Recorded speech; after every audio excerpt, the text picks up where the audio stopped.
আজকে যেমন ঈদের মতো আনন্দ। ওনার মতো প্রার্থী পাই আমরা মনে করেন সৌভাগ্যবান। আমরা কোনো বিশৃঙ্খলভাবে কোনো প্রচারণা করব না।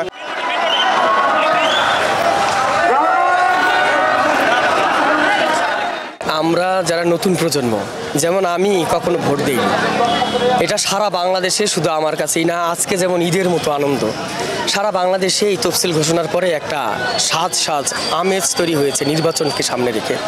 এটা খুব একটা উৎসব। আমরা আশা করি এই উৎসবটা নির্বাচনের দিন পর্যন্ত অটুট থাকবে এবং এটার জন্য সবাই এই নিরাপত্তাটা সব কিছু যেন সুষ্ঠু সুন্দর থাকে, সবাই কাজ করবে, এটাই আশা করি। আজকে যে তফসিল ঘোষণা করছে আলহামদুলিল্লাহ, আমরা ভাবি যে আমাদের 17 আসনে যেই খালেদ ভাই যে আছে আমাদের জামাতের প্রার্থী, উনি যেভাবে কাজ করে যাচ্ছে এবং সামনে ভবিষ্যতে যেভাবে কাজ করব, ওনার মতো প্রার্থী পাই আমরা মনে করেন সৌভাগ্যবান।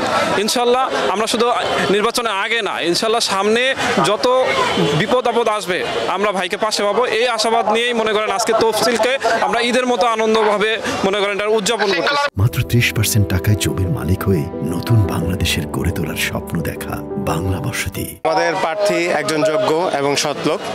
উনি যেভাবে এখন পর্যন্ত ওনার প্রার্থিতা পাওয়ার পর থেকে যেভাবে কাজ করছে গুলশান, বনানী এবং বাসানটেক এলাকায়, আমরা আশাবাদী যে উনি 100%-এর এখন 1%-এর একটু গ্যাপ আছে। তো আমরা ইনশাল্লাহ আশাবাদী যে আমাদের প্রার্থী জয়ী হবে। আগে থেকেই জামাত ইসলামী একজন শৃঙ্খলাবদ্ধ একটি দল।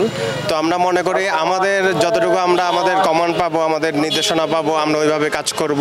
আমরা কোনো বিশৃঙ্খলভাবে আপনার কোনো প্রচারণা করব না। আমাদের জনগণদের দরকার শিক্ষিত লোক, কারণ একজন মোস্টলি শিক্ষিত লোকের মধ্যে একজন। তো আমাদের এই আসনের জন্য অ্যাকচুয়ালি দরকার হচ্ছে হলো একজন যোগ্য ব্যক্তি। তো আমার মত থেকে খালিদুজ্জামান ভাই হচ্ছে একজন যোগ্য ব্যক্তি। তো আমরা চাই খালিদুজ্জামান এই আসনের এমপি পদপ্রার্থী হোক।